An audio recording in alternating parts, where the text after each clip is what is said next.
राधे राधे। जय गुरुदेव। सभी संत महापुरुषों के चरणों में कोटि कोटि नमन। एक गर्भ अवस्था के बच्चे से हमें सीखना चाहिए। सीखने के लिए हर कदम पे हमें मिलता है, लेकिन परेशानी हमारी यहाँ है कि हम सीखना ही नहीं चाहते हैं। अगर हम कुछ सीखना चाहें तो हर कदम पे हमें कुछ सीखने को मिलता है, कुछ देखने को मिलता है, कुछ समझने को मिलता है, लेकिन हम समझते क्या हैं? जो हमारी ज़रूरत की चीज़ें होती हैं हम वो समझना ही नहीं चाहते हैं, जो हमारी ज़रूरत ही नहीं है। तो अपनी ज़रूरत बना लेना चाहिए भगवान को, क्योंकि उनसे मिलके चलने में, उनको अपना मानने में नुकसान तो कुछ है ही नहीं, फ़ायदे ही फ़ायदे हैं। जब हम उनको सब कुछ मान लेते हैं तो उसके आगे हमें कुछ सोचना ही नहीं पड़ता है, कुछ करना ही नहीं पड़ता है। ऐसे ही हमें अगर कुछ सीखना है तो गर्भ अवस्था में जो बच्चा होता है हमें उससे सीखना चाहिए। गर्भ में होते हुए भी अंधेरा भी होता है, मलमूत्र भी होता है, क्या नहीं होता है। इतना सब कुछ होने के बाद भी बच्चा रोता नहीं है। उसका कारण किसी ने जानने की कोशिश की? हम जैसे लोगों ने। संत महापुरुष तो जानते हैं, लेकिन हम जैसे लोगों ने कभी जानने की कोशिश नहीं की। उसका एक ही कारण है कि वहाँ पे वो भगवान का दर्शन कर रहा था। उसे हर पल भगवान का दर्शन हो रहा था, भगवान उसके साथ थे। यहाँ हमारे जीवन से भी संबंधित ये चीज़ें जुड़ी हुई हैं कि जो भगवान को साथ लेके चलते हैं, जो भगवान का नित्य प्रति दर्शन करते हैं, जो भगवान की बात को समझने की कोशिश करते हैं, उनके बताए हुए मार्ग पे चलने की कोशिश करते हैं, उनको पाने की कोशिश करते हैं, या उनका नाम के आश्रय चलने की कोशिश करते हैं, वो दुखी नहीं होते हैं। जिसका रक्षक ही भगवान हो वो दुख कैसे पा सकता है?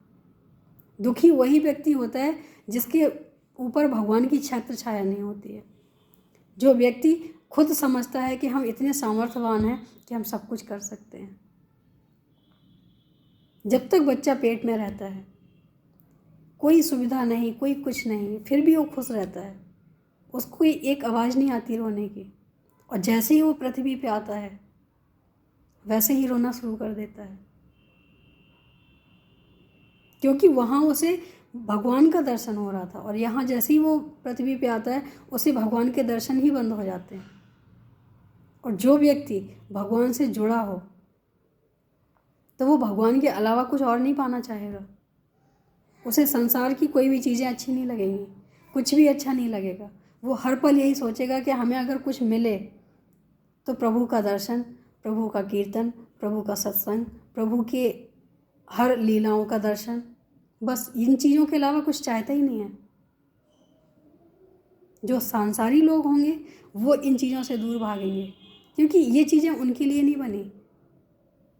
उन्हें वही चीज़ें अच्छी लगेंगी जो उनको उनके मन में बसी हुई हैं। बात तो यहाँ दोनों की है।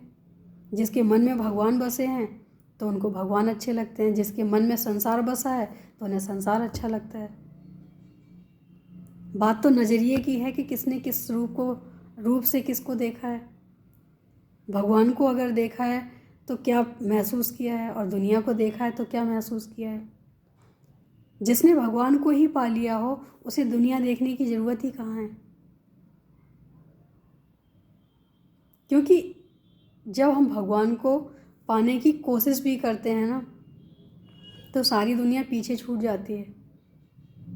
फिर हमारा ध्यान ही नहीं जाता है दुनिया की तरफ कि हो क्या रहा है। और ऐसा होना चाहिए कि अगर हम जिस रास्ते पे चले हैं तो सिर्फ उसी रास्ते पे ही हमारा एक नज़र भी होनी चाहिए और लक्ष्य भी होना चाहिए। अपनी मंजिल पे पूरा पूरा ध्यान होना चाहिए, क्योंकि जिस रास्ते हम जा रहे हैं वो रास्ता हमें कहाँ ले जाएगा, और जो हम रास्ते से चल पड़े हैं वो हमारी पसंद का है या नहीं। जो दुनिया वाले होते हैं वो दुनिया का रास्ता चुनते हैं, जो भगवान की तरफ जाने वाले होते हैं वो रास्ता चुनते हैं। आनंद दोनों को आता है, लेकिन इस आनंद में भी फ़र्क है।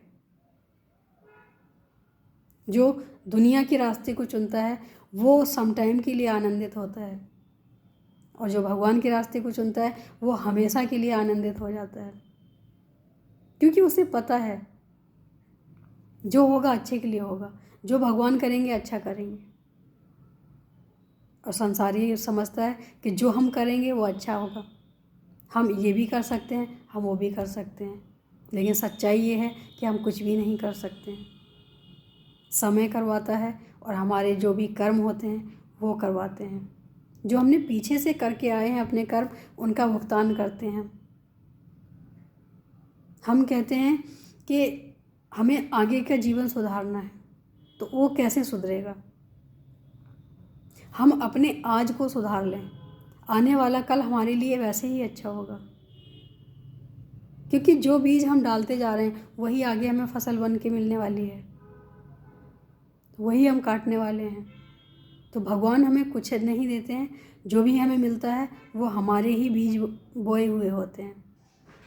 जो भी हमें फसल काटनी है उसी का बीज डालो, अच्छाई का या बुराई का, ये हमारे हाथ में होता है।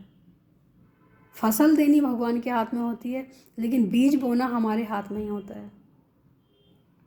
भगवान ने हमें जिम्मेदारी दी है कि आप अपने स्वभाव अनुसार बीज बो, हम अपने स्वभाव अनुसार तुम्हें विस्तार करके देंगे, थोड़ा नहीं देंगे, चाहे वो अच्छाई हो या बुराई हो। जीवन आपका है, जीवन हमारा है, चुनाव भी हमारा और आपका होना चाहिए। उम्मीद है अच्छा लगा होगा। आज के लिए इतना ही। राधे राधे, जय गुरु।